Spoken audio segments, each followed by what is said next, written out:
రాష్ట్రంలో ఎండల హీట్ తగ్గిందిరా నాయన అనుకునే లోపే కాయగూరల ధరలు అమాంతంగా పెరిగాయి. దీంతో కాయగూరల ధరలన్నీ కూడా అమాంతంగా పెరగడంతో సామాన్య ప్రజలందరూ కూడా ఇబ్బందులు పడుతున్న పరిస్థితి అయితే మనం చూస్తూనే ఉన్నాం. ప్రస్తుతం విశాఖ అంతరపలం రైతు బజార్ వద్ద ఉన్నాం. దీనికి సంబంధించి ప్రస్తుతం కాయగూరల రేట్లు ఏమై గత వారం రోజుల నుంచి చూసుకుంటే సామాన్యం కన్నా కొద్దిగా ఎక్కువగా కూడా రేట్లు పెరగడంతో సామాన్య ప్రజలందరూ కూడా ఇబ్బంది పడుతున్నారు. దీనికి సంబంధించి రైతు బజార్ వద్ద ఉన్నాం. ఇక్కడ ప్రజలు అడిగి అంటే ఏ రేట్లు ఏ విధంగా ఉన్నాయి, ఎంత మేర పెరిగాయనే విషయాలు అడిగి తెలుసుకునే ప్రయత్నం అయితే చేద్దాం.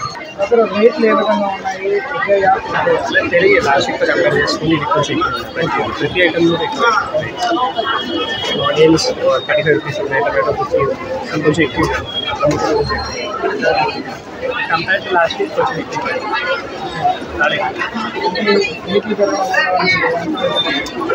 అన్యం లేదు, నాన్ వెజ్ తీసుకునేటప్పుడు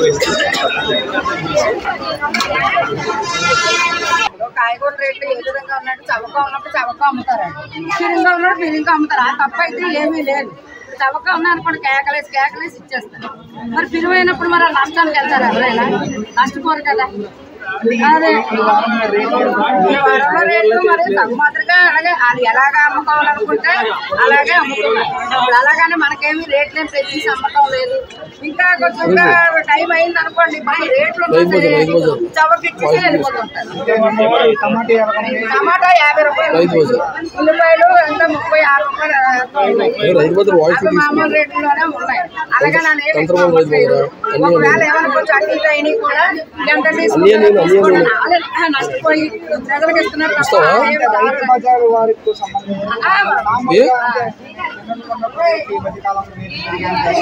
ఒక్క నిమిషం ఫోన్ చేస్తున్నాండి. అక్కడ రేట్లు పెంచుతున్న దాన్ని పెట్టగానే విత్తనాలు పెంచుతారు. అక్కడ చౌక అయింది అనుకోండి, వీళ్ళు చాలా చౌక ఇచ్చేస్తారు. ఈ తప్పు అయితే ఏమీ లేదు.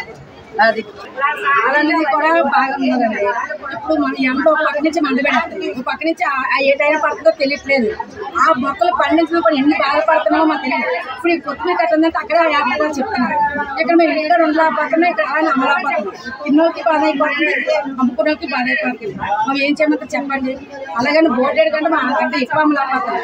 అలా నువ్వు కూర్చోలేకపోతే ఇంట్లో ఉండలేకపోతున్నాం. మా పరిస్థితి అంతా చెప్పుకుంటామండి. ఇదే కొత్తిమీర 5 రూపాయలు కూడా 5 రూపాయలు ఎందుకు 3 కూడా ఇచ్చామండి, కట్ట రూపాయి కూడా ఇచ్చామండి. అదే కట్ట ఒక 3 నెలలు పోతే అంటే మీరు అన్ని రేటు ఇస్తాం. తోటకూర ఉంది 20కి 8 అమ్ముతున్నాం. ఇప్పుడు 4 రూపాయలు 10 అమ్ముతాం. ఎందుకంటే ఇంకా మాకు వర్షాలు పెట్టి మా టయాన్ని పెట్టి ఎందుకని మా ఏ రోజు ఆ రోజునే అలాగని మాకు కూడా అనిపిస్తుంది. ఈ 10 రూపాయలు ఇస్తే వాళ్ళు ఈ రోజు కొత్తిమీరకి కట్టండి, ఈ కట్టకి 50 రూపాయలు ఉందండి. ఇప్పుడు ఈ కంపెనీ 4 రూపాయలు కూడా 50 కూడా అమ్ముతాం. ఏం చేయమంటారండి, మా కష్టం మేము చెప్పుకుంటాం, ఆ కష్టం వాళ్ళు చెప్తారు. మాకు కూడా బాధ అనిపిస్తుంది.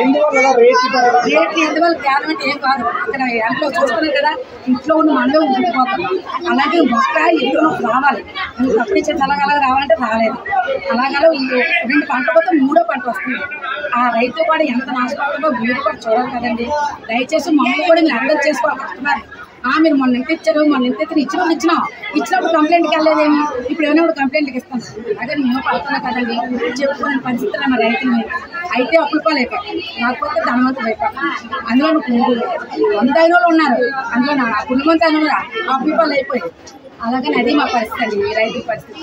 అంటే ఇప్పటి వరకు కూడా ఎవరైతే కొనుగోలుదారులు ఉన్నారో వాళ్ళు కూడా అడిగి తెలుసుకున్నాం. మరోవైపు ఎవరైతే అమ్ముతున్నారో రైతులు ఎవరైతే ఉన్నారో వాళ్ళు కూడా తమ బాధలు అంటే ఈ 2-3 రోజుల్లో ఈ రేట్లు పెరగడం ఎందువల్ల పెరిగిందని వాళ్ళు కూడా చెప్పడం జరిగింది. అయితే దీనికి సంబంధించి కొద్దిగా రైతు బజార్ అధికారులు మన దగ్గర ఉన్నారు. అయితే ఎందువల్ల ఈ ఫ్లక్చువేషన్ వచ్చింది, ఈ వారం రోజుల్లో చూసుకుంటే రేట్లు ఎందుకు అమాంతంగా ఎందుకు పెరిగాయనే విషయాలు అడిగి తెలుసుకున్న ప్రయత్నం చేద్దాం. సార్ చెప్పండి.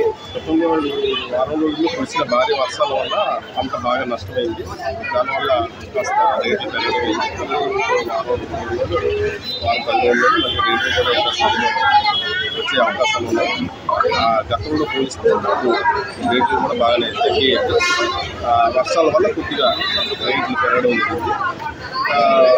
ఒక ఆకుకూరలు కానీ లేదంటే పచ్చిమిరపకాయలు కానీ ఇవన్నీ వర్షం వల్ల మునిగిపోవడం వల్ల పంట అనేది క్రాప్ చేయడానికి అవ్వలేదు. ఒక వారం రోజులు మళ్ళీ మొత్తం క్లియర్ అవుతుంది, రేట్లు కూడా కంట్రోల్ వచ్చే అవకాశం. ఇక్కడ వరకు ఉన్న తాజా పరిస్థితి అయితే పూర్తి స్థాయిలో కొనుగోలుదారులు అయితే రేట్లు పెరిగాయని పడుతున్నారు. మరోవైపు రైతులు కూడా వర్షాలు పడటం వల్ల రేట్లు పెంచవలసి వచ్చింది, మా చేతిలో ఏం లేదని చెప్పి రైతులు చెప్తా ఉన్నారు. మరోవైపు అధికారులు ఏమంటున్నారంటే అంటే మనకి ఉల్లిపాయ కావచ్చు, టమాటా కావచ్చు, మదనపల్లి నుంచి ఎక్కువగా ట్రాన్స్పోర్టేషన్ అవుతుంది. అక్కడ వర్షాభావ పరిస్థితి వల్ల రేట్లన్నీ కూడా పెరిగాయి. దాంతో ట్రాన్స్పోర్ట్ ఛార్జీలు కూడా పెరగడంతో ఈ రేట్లు పెరగడానికి కారణంగా చెప్తున్నారు. మరోవైపు మరో వారం రోజుల్లో పూర్తి స్థాయిలో రేట్లన్నీ కూడా తగ్గుముఖం పట్టే అవకాశాలు ఉన్నాయని కూడా చెప్తా ఉన్నారు. 70% సతీష్తో చందు న్యూస్ 360 విశాఖపట్నం.